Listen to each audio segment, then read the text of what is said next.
Ladies and gentlemen listening, Tex and I have been communicating non-verbally. Awkwardly. Yeah, which is why that awkward silence was so awkward. But the non-verbal communication was not awkward because we knew exactly what we were doing. We just did the whole podcast actually in 10 seconds. That's right. You listen to another episode. Linked and synced. Of the premier podcast in strength and conditioning. I mean, well, if they're catching analog human language is so inefficient. This podcast that we now have to talk through is going to take us 35 to 40 minutes to get the point across. You and I did it non-verbally, telepathically in 10 seconds. Well, if they watch this on YouTube, they can basically see the next 30 minutes in 30 seconds. Yeah, because you can, maybe they're the type of people who trim the silence out on their player and play double speed. That's what I do. The fuck? You can do that? Yeah, dude. Oh, man. Yeah. I'm way behind. I just listen. What? At real speed? Well, you can speed it up and it's not even Alvin and the Chipmunks. It's like normal tone of voice. Nah. That's absurd? I don't think it's absurd for you. I like to enjoy and listen and almost. Well, I've got news for you. Not only can you double the speed, you can half it. So you can listen to people talk. Are you kidding? Approximately half speed. That'd probably be better for you. Yeah.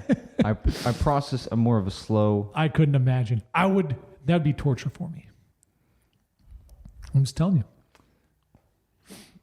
Well, I don't. That's interesting. Just like your opinion, man? Pete, my observation of you watching and listening to podcasts is like other coaches watching and observing other coaches and not agreeing with their coaching styles or approach that What the hell does that have to do with anything? I have a feeling it's going to be very relevant in a moment. That's right. Ladies and gentlemen, the helpline is open. You're listening to another episode of the Premier Podcast in Strength and Conditioning. I'm Luke. And Tex. And Baba Ganoush, Jay Welly, he's not here. We're recording earlier in the day today. It's about 10 a.m. John usually gets out of bed at 11.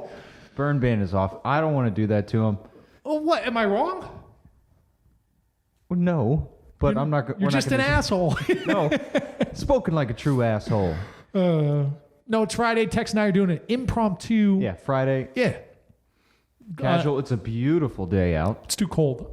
Well, Wade's Army. Join the fight Friday. So shout out to our boy Wade. We're quickly approaching Wade's Day. Yep. Which is,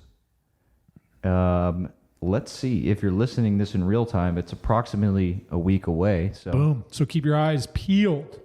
If you're following the training, keep your eyes peeled on the training feeds.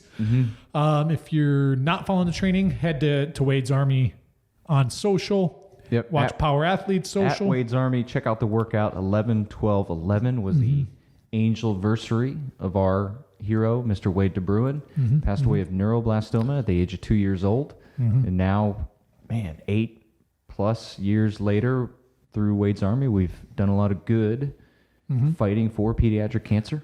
And couldn't have done it without the folks who've generously contributed financially or with their time and with their fundraising efforts. So, and yeah, keep on keeping on. That's right. And hotline is open. Yes.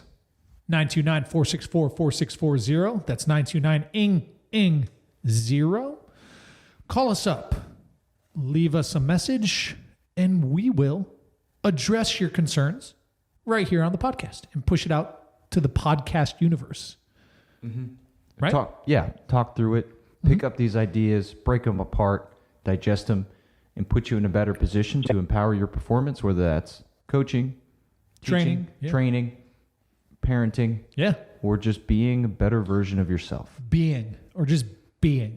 Capital B. Yeah. Well, wouldn't capital B like be the noun being, like human? You're right. I just wanted to put an emphasis on the importance of being rather than just going through the motions and drudging your way through your existence. I understand the emphasis now. It matters. Okay. Everything right. matters. All right. We'll agree to disagree. So, ladies and gentlemen, didn't you just admit on 2 or 3 episodes that everything doesn't matter? You used to think everything mattered, but in reality it doesn't. Isn't that something you just said? No. Oh, let me pull up the soundbite here. We can discuss that, but I feel that it is better set and allow me to prepare an argument. Yeah, no, we're not getting into it. Ladies and gentlemen, the question today comes from one of our guys, Jason. It's a coaching question, Yes, technical question. I'm curious where we're going to go with this text because usually we do kind of talk through our responses, but you and I are just kind of going live. And if our telekinetic, what did I call it? I don't know. Linked and synced. Our nonverbal telekinetic walkthrough of this that we did 10 times in 10 seconds is an indicator. Our, you're going to crush it. What did Dusty used to do? Touch tummies? Tummy touching? Tummy touching. That's how we linked and synced before the podcast to That's get on right. the same wavelength. That's right. Jason is preparing for the January Block 1 test. So this bro is coach. Mm-hmm. He made an observation in his gym before his training, and he's just gearing up for Block 1 test. Here we go. Let's see what he has to say. Hey guys, this is Jason Hagan again calling. I just wanted to touch on coaching cues because I go to a CrossFit gym. I do open gym. I don't participate in the classes, but I do my field strong programming, between the CrossFit classes. And I watch the coaches, while I'm doing my thing. They're over there, and they're not coaching at all. They're on their phones the whole time, or not paying attention to the people, or just shouting stupid shit like, up, up, up when they're squatting. Like, no shit. They understand they have to stand up. Or like, go, one more. Like even the coach the other day was doing overhead squats, and she was like, I saw her like elbows buckling a little bit, and I told her like, hey, like spread the bar, like a simple cue like that is smarter and easier to comprehend than shouting at someone. Or like, I see these coaches that they're more like cheerleaders.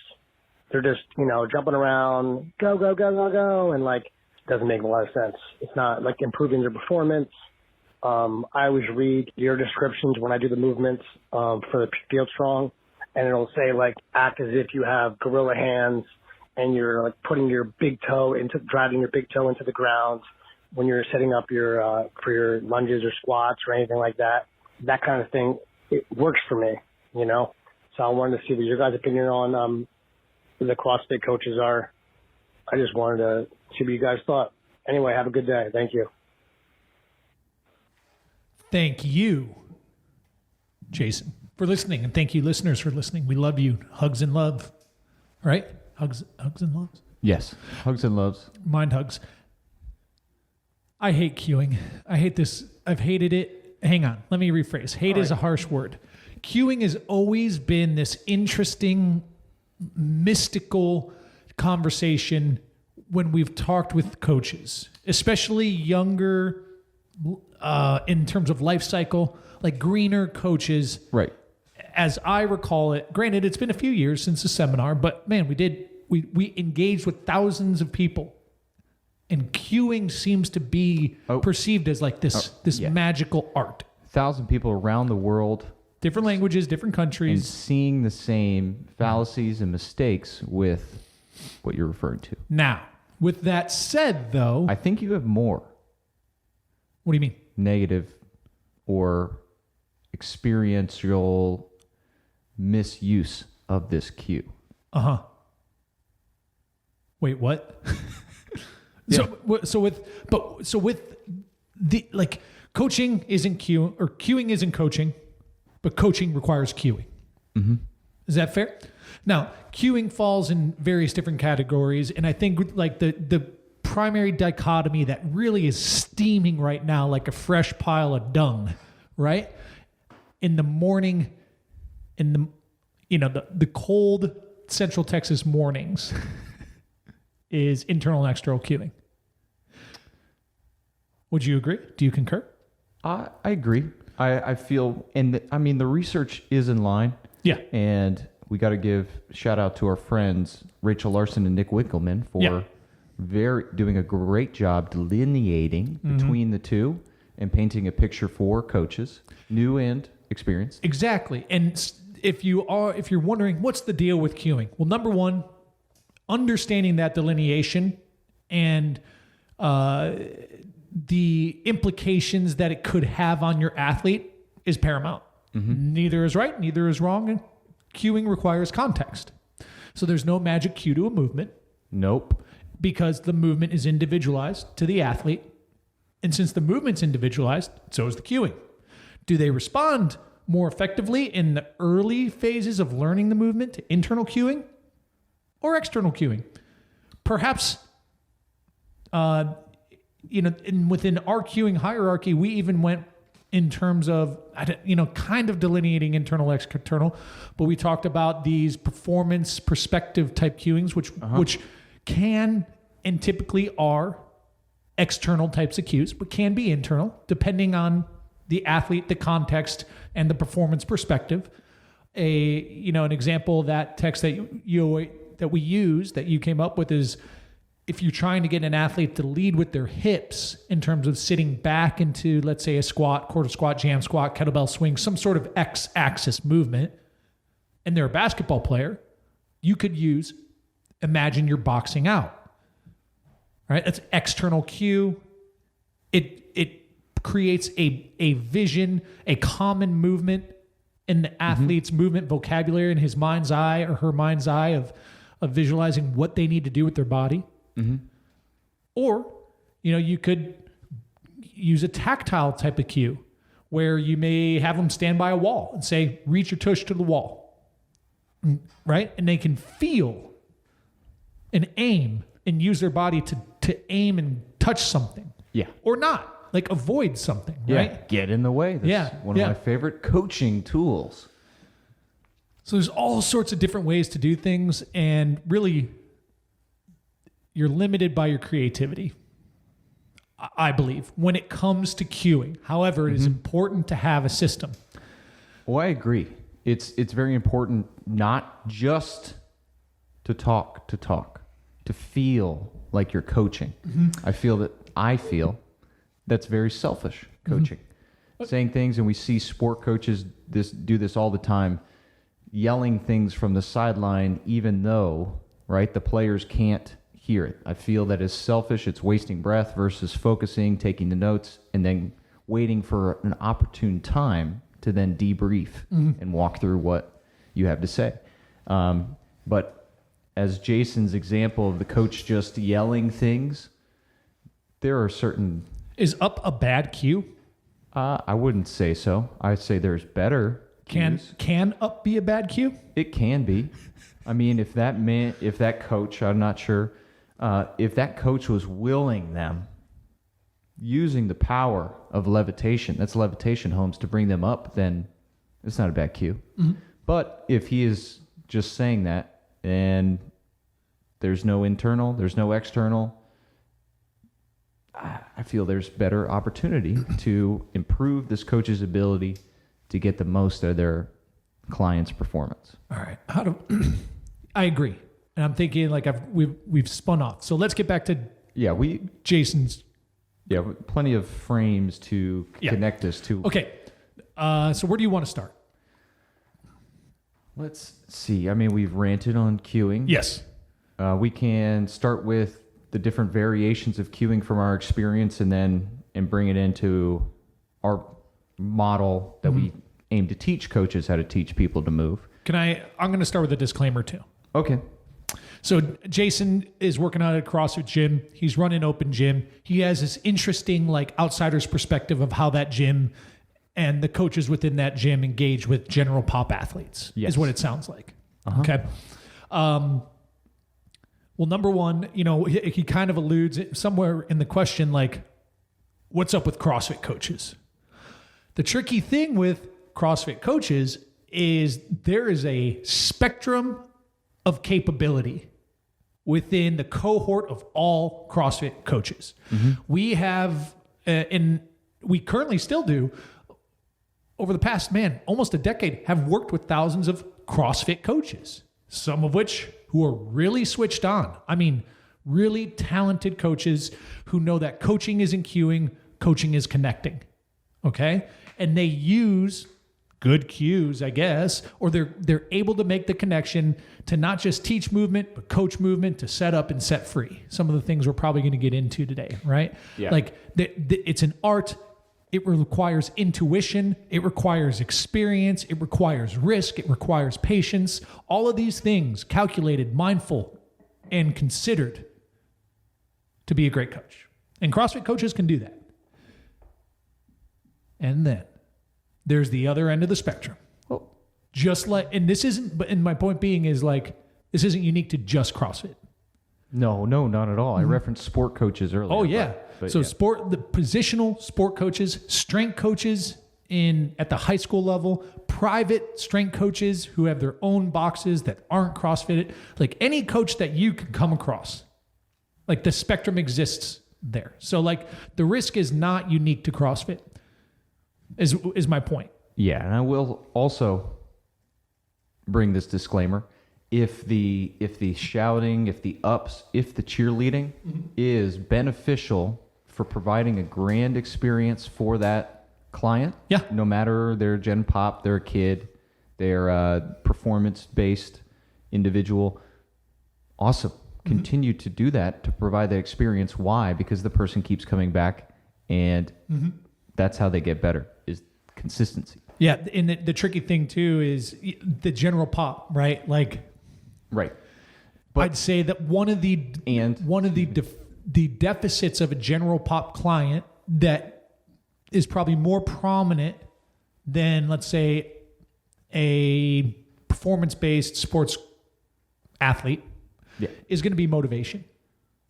We can get into that. I feel So we can close with that. what are you doing to motivate?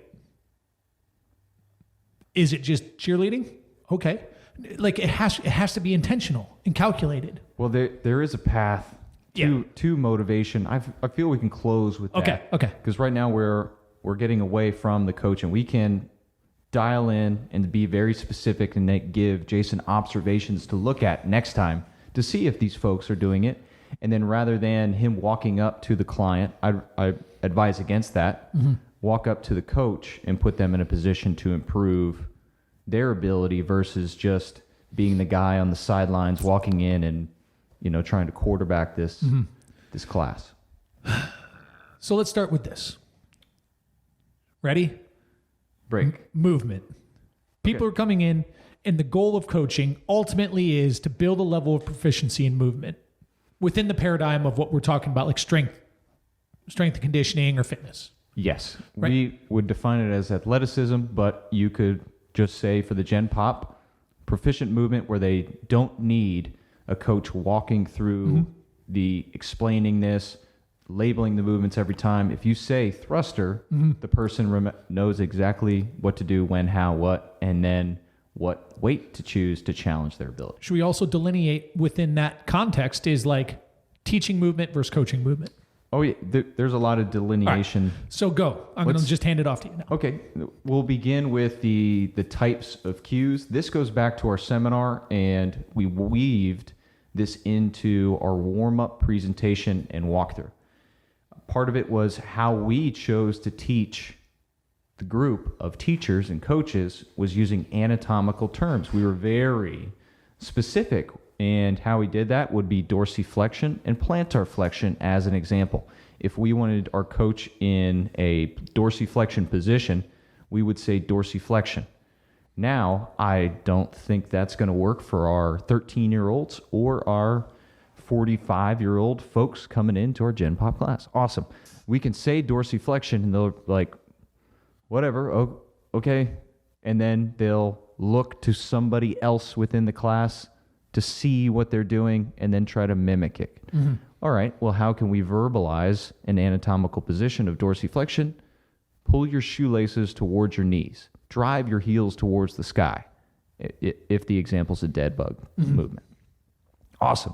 We got them to hit the action in which we are introducing. So we use more of a visual. One of my favorite is when we introduced our arm action during our sprint, punch and hammer. On our upward arm swing, I want you to punch like you're punching the coach in the face. I forget exactly what we said, but some like a jab at us to get them to visualize and be aggressive. So we have the intention and the finish within it. It's not just the patterning and where to go. It's how we want you to execute and finish it. And then we have our hammer. Imagine you got a hammer in your hand and your arm swing backwards. You're hammering nails into the wall behind you. So we have the position, we have the pattern, and then we have this emotion applied to it, very visual action that they have an expectation to then execute. And it gives us a reference and a visual to then cue, and we'll get into the formal, but we'll use shape right now. What else do we have? We had the performance perspective in which you applied. If our person has a goal or plays a sport, we ask them, okay, teach me how to get set up teach me how to box out. Show me your box out position. And then they'll get into it. And then we have an opportunity to then connect our coaching cue to what they already know. So we're defining, we'll establish this, and then they're modeling, and then we're going to shape their position according to our expectation of execution, and then reinforce good behavior. But those are examples of types of cueing, but it's dependent on the person. If we're coaching up Jason, I'm going to use anatomical positions because he's got that base level of knowledge. Mm-hmm. If I'm teaching Jason to then coach individuals in that group, then we're going to use the more visual, experiential, emotional cues to get them in position. But I'm not going to have Jason then go and tell these people dorsiflexion or just scream randomly posture and position. They don't know what the hell that means. Mm-hmm. Give them a visual. Posture is easy. Imagine you have a string on the top of your head and somebody's pulling your head through your shoulders with that string. All right, we're establishing our posture. Those are examples that we taught within the course. And since we've left the course and we've been positioned to challenge and teach virtually, we've advanced our perspective and models, and then we have the amazing opportunity to connect with very intelligent teachers and coaches themselves like Larson and Winkleman. And I got to reference Nick's communication loop first, and I'll bring this back into how we teach people to teach movement. So Nick's communication loop, this is amazing, and he talks about it in one of our podcasts. I forget what it is, 369 maybe? I don't know. But describe, demo, and this is a loop. Describe, demo, cue, do, debrief. Describe, think of this as you are explaining what the action you want the squat to be in. While you're explaining and describing this, you get set up in that position and you're demoing the action you're talking through. So Nick Wickelman, 369, confirmed. Winner. Good memory. Rachel Larson, I think 307? Just a moment. Okay, anyway. So describe, demo. This is going on at the same time. You're set up in this position. If you want your toes forward squat in your universal athletic position, you're not just saying these things, you're showing them and getting into position to then mimic that action and put them in the best position. And then cue. So if we're set up in that UAP, toes forward, universal athletic position, we're going to talk and demo through the cues that we're going to see when they're under that stress. Ours is going to be press that big toe into the ground, active feet, right? Awesome. I'm going to say that and then almost use my body to emphasize, like I'm doing now if you're watching on YouTube, to emphasize the action. So we're exaggerating it during our demo and then giving them the cues.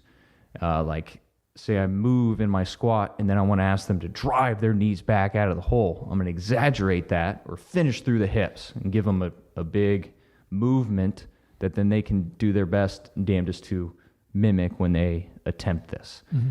It's not going to be as exaggerated from them, but the intention and the effort is there. Then we have the do, and this is where we get into the external cueing. So think of describing when demoing is more internal in depth, but we want to Get them moving. This is number one. We don't over-explain like I'm doing now, but we want to get them doing and moving. So this is the external cue. And Nick's book is Language of Coaching. Awesome piece that goes into examples of this.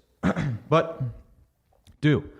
So instead of up, we have the opportunity to drive, like press the ground away, push out of the squat. So you're pushing the ground away. And it's one word. It's all caps if we're typing it, and it's just a simple direction that you want them to do. If we're talking about medicine ball throws, it's simple as whip that ball.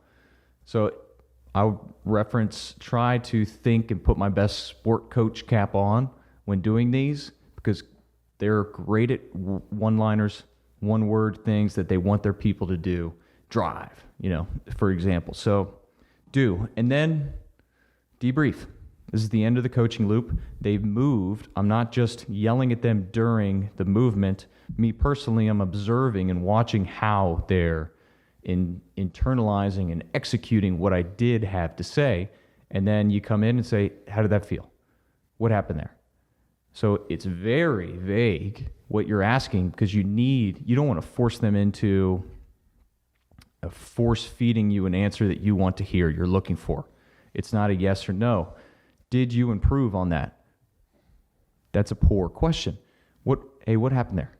If it's good or it's bad, they'll express what they were feeling and what was going through their mind or what they were focusing on. Hey, what'd you think about during that? And then they say something, and you're like, were you thinking about pressing your big toe to the ground? Whatever it was that I introduced during my demos and cues. We have a story to reference back. So Jason just going up to this person and saying, hey, break that bar in half or whatever he said for the overhead squat. Well, what did their coach tell him? Or what are you thinking about? Better approach, Jason, would have been, hey, what are you thinking about when the bar's overhead? Or what did your coach ask you to do? And if they're not doing one of those things, or what they're thinking about moving is not executed, okay, there's a disconnect there, and Jason, you can help bridge that gap. So this is a good loop, and it's continuous, and the bottom line is our goal is to just, and this is where we get into the power athlete, because we're more focused on athleticism. So Nick is great coach, teacher in this respect, so we're finding a way to then work into our version of athleticism, and I feel this empowers coaches to bring athleticism to the next level with what I'm going to get into in a minute here. So, but that's his communication loop. Describe, demo, cue, do, debrief. It's a good place to start and think about, Jason. And I think, when it gets into cueing and these discussions come in, I don't know, my perception in hearing feedback and discussion on this from coaches, various skill levels, is that cueing reduces coaching to a single moment. Okay? Okay, explain further. Sure. I'm picking up. Contextually, situational to a single moment. Whereas whenever I think of, in my mind's eye, coaching an athlete or someone or a class, cueing or coaching is continuous. It's a continuous series of moments that build off of one another. And with each new movement, each new milestone, each new interaction, you're opening up a whole new universe of ways to engage an athlete. So if it's a new movement, you can relate to movements they're competent in. If there's a milestone in a press, in terms of organizing a position of the trunk or the body, you can use that milestone and whatever happened in that movement to build perspective in other movements to get a body to move or not move in a certain way.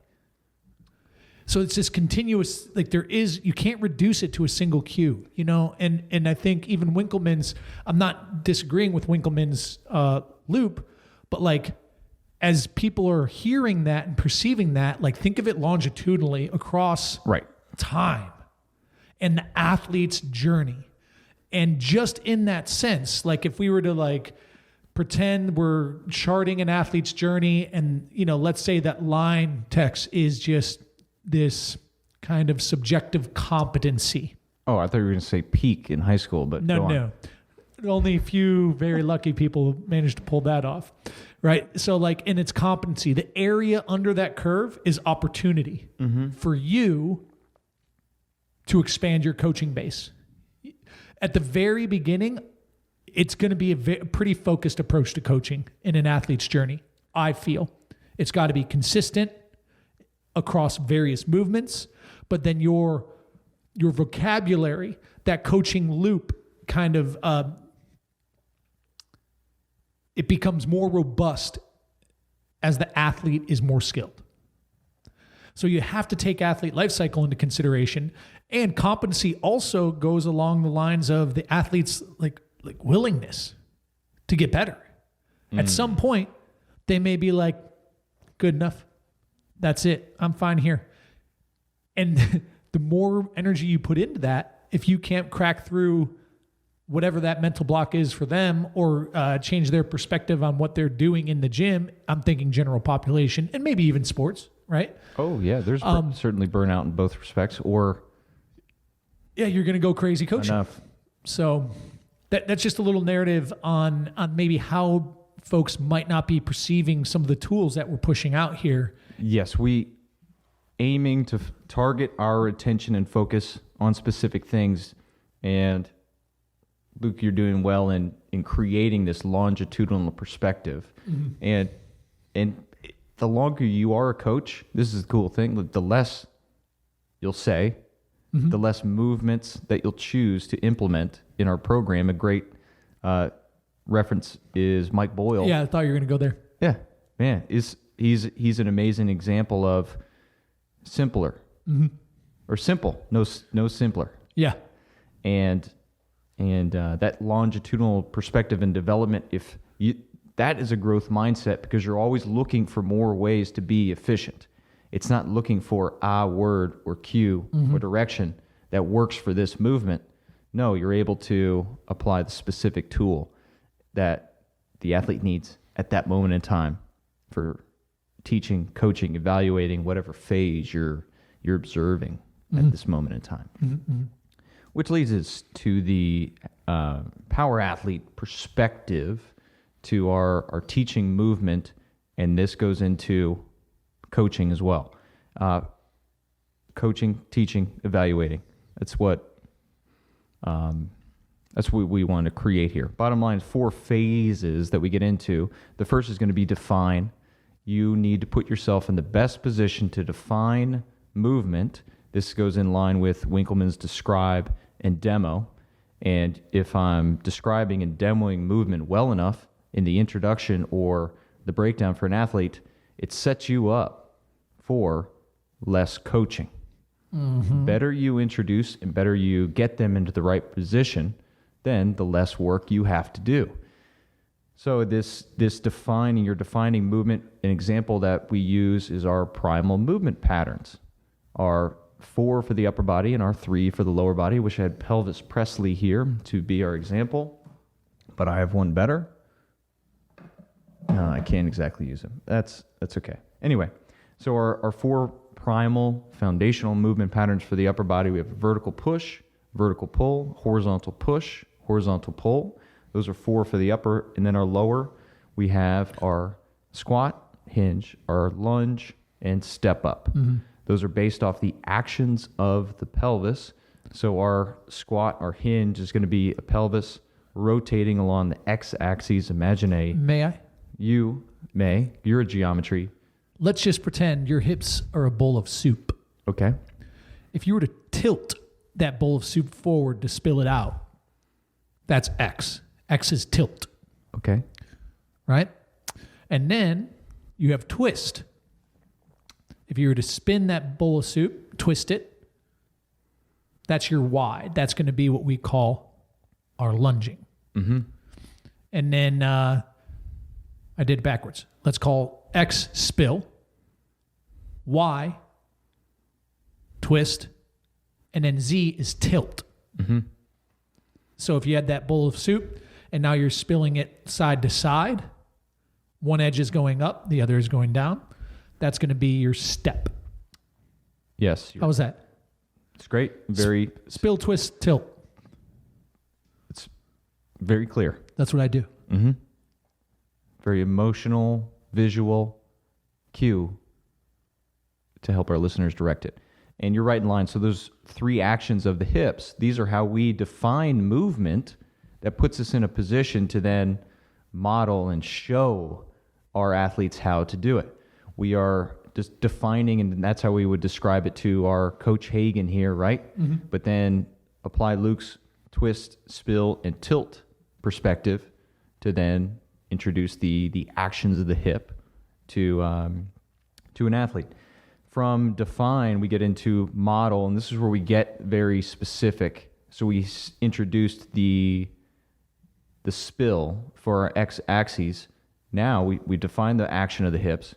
Now we're going to get into the specific setup and the execution of a squat. Universal athletic position, toes pointing forward, knees over our arches are in steps. So we're modeling the action that we're looking for. Mm-hmm. Our deadlift is still going to be defined as an x-axis rotation, a spill, but guess what?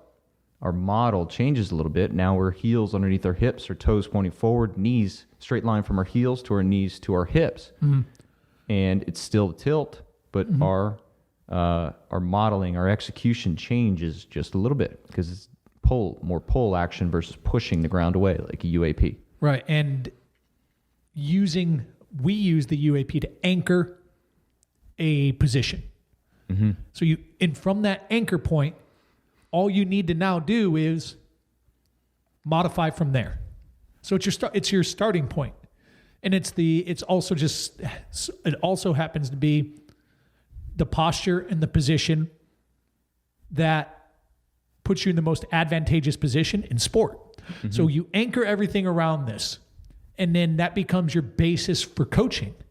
Because if you can build that as a default position, you can always modify from there. Mm-hmm. And that's ultimately what coaching and cueing is. Coaching plus cueing is overcompensating, getting the athlete to overcompensate a position, a movement, or lack thereof in their mind's eye to achieve the shape, position, or pattern that you are observing. Which leads us to our next phase. Go ahead. Great segue.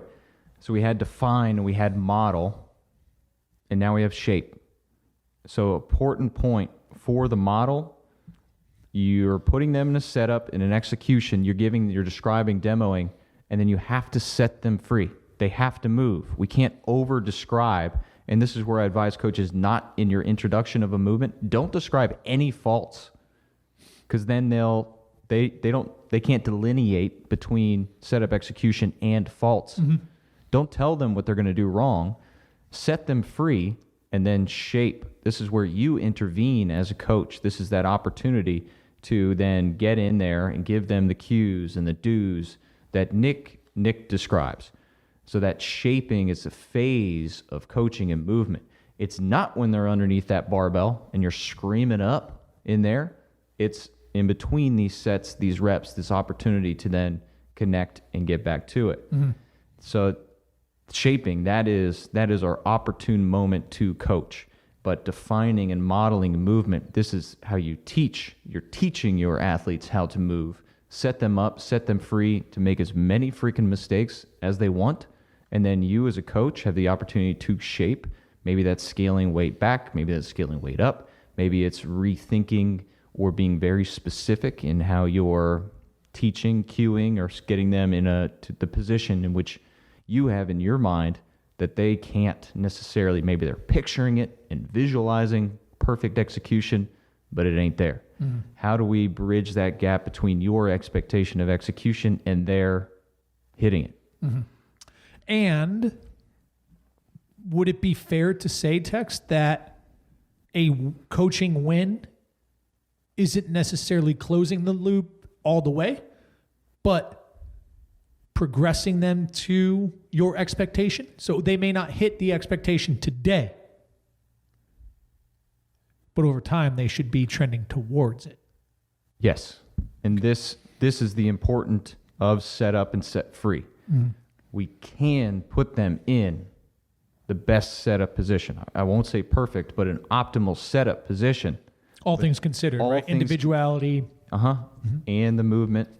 And we set them free to then do their best. So even if it's we'll use the pull-up as an example. So we hang that athlete from the bar, and if we can just simply get them in the right scapular organization to then perform a strict pull-up, but if they don't pull up, but they put forth the intention, the conscious effort, that's still a win.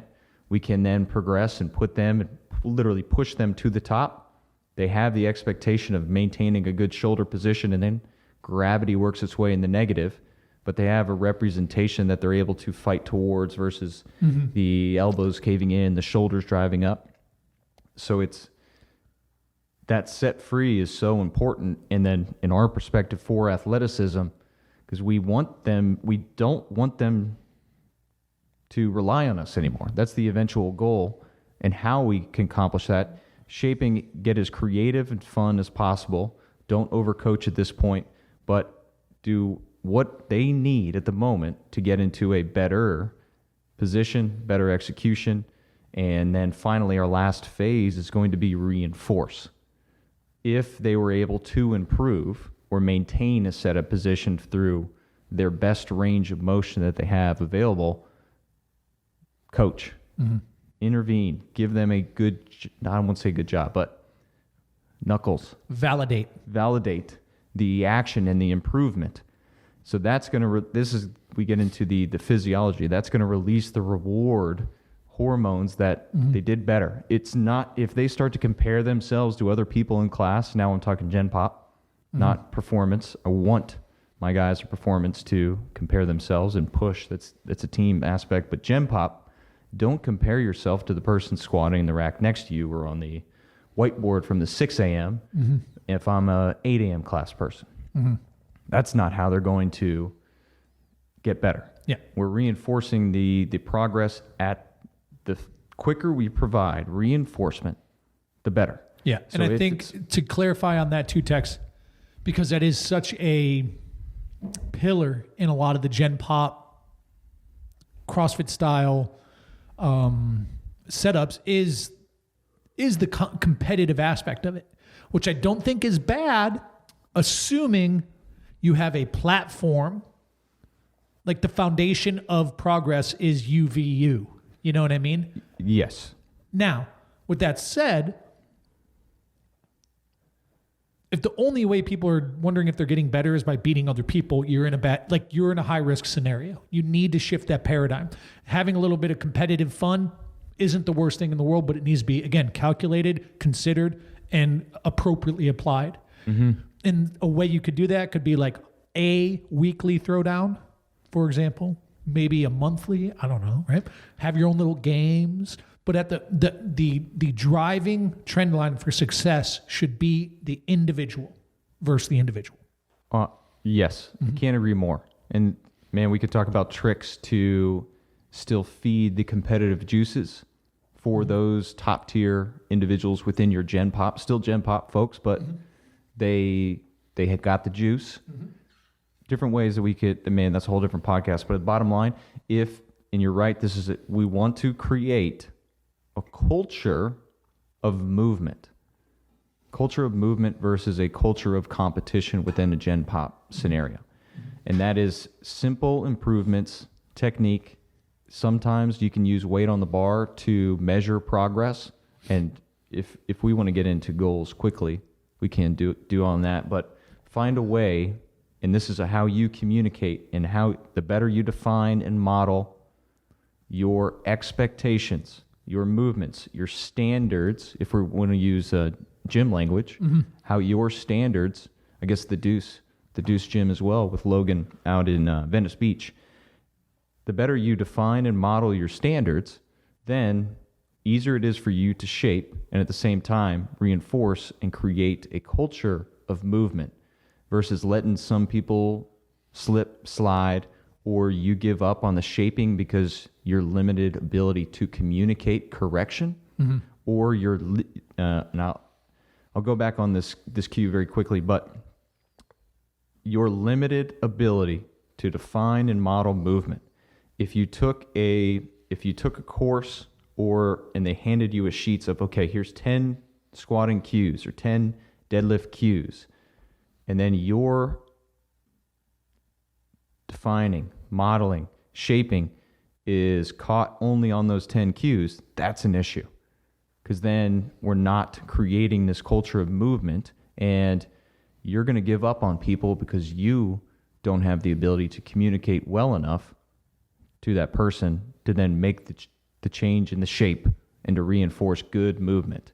You'll give up on them, you'll applaud their effort, their attitude, and all the good things, the intangibles, if you will. But at the same time, if their movement does not progress, you're going to stop giving them your best effort. Mm-hmm.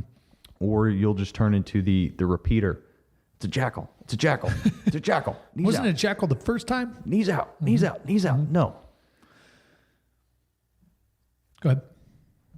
And that's the more bandwidth that you have in communicating, defining, showing, modeling, and then the better position you're in to improve your ability to shape folks' movement and then reinforce good movement and then challenge that good movement with weight, stress, and all the fun stuff that the tools that you already have. But it comes down to your ability to teach, coach, and evaluate. That's how I feel. But it comes and focusing on communication, defining and modeling movement goes a long way. So I guess in response to what do we think about your experience as described in your message? I don't know that it's wrong or bad, but it's incomplete. I mean, there's a couple things. Number one, I don't think that a coach should be on their phone throughout. Yeah, I'm mad at that, but Yeah, like who knows? Maybe give them the benefit of the doubt. Maybe there's something on there that is contextually impertinent to that class. Highly unlikely. Would we agree with that? yes, maybe And if get a watch if it's your timer. Yeah, exactly. Get a watch. But phones out as a coach is a no-no. However, the coaching style, coaching selection is probably well-intended and simply is incomplete. And that is, one very real criticism of the level 1 course is like it's a weekend course, it's introductory. But in CrossFit's defense, man, they have the continuing ed there. I don't think the level 1 was the end all be all. It's just enough to keep people safe and get you out of that like greenhorn phase. Yes, it's to get you access, Yeah. to get you opportunity to then improve your professional development as a Right. coach or trainer. So I'm not totally mad at the level 1, Nope. and like, are there different options? Our methodology course is one, for example, a little more full spectrum with the objective of a higher level of competency. I think, in my opinion, in coaching a relatively narrow population, but it can be applied if you are a little more an experienced coach. There's a lot of connections to make. But if you're a new coach, it gives you some really, really safe guardrails and really useful tools. Yep. It's very heavy in the define and model and provides the bedrock program for then you improve as a coach as your athletes improve in their ability. That's right. So that's what I have to say about that. What about you? Jason, I would suggest go talk to that coach or go talk to the gym owner or strike up a conversation and see where this person is coming from. If they are green, that from Luke and I's travel perspective, they would give the greenhorn the Friday nights. And so we were walking into these gyms and seeing the freshest of the fresh. Yeah, because seminar was on the weekend. We'd travel in Friday, get in midday to evening, and go to like a PM class. Or, to find the dustiest things in the gym and pick them up and put them down and do biceps while the class is going crazy. Wadding. Being jealous of us. But yeah, have the conversation. Let us know how it goes. Nailed it, Tex. Yeah. Do we want to touch on motivation or? Nah. All right. Next time. Okay. Yeah. Bottom line, aim to create a culture of movement versus whiteboard numbers, mumbo jumbo, or relying on only 10 cues to empower performance. There you have it. There you have it, folks. Another episode in the books. Thank you, as always, for tuning in to the premier podcast in strength and conditioning. Ing. You want to know I'm whispering? Ing. Trying to keep it a secret. Why? I don't know. Because secrets sell? Because people can't keep secrets. Loose lips sink ships. You know what I'm saying? Oh, man. All right, ladies and gentlemen, thanks again. If you have a question, if you have a problem, we'll solve it. Call up the hotline while the DJ revolves it. 929-464-4640. 929-ING-ING-0. Until next time. Bye. Now it's time for you to empower your performance. Head to powerathletehq.com/training to choose from a number of programs to meet your specific performance goals. And if you like to break a mental sweat too, visit academy.powerathletehq.com and become a real stakeholder in you or your athlete's success. Until next time, bye!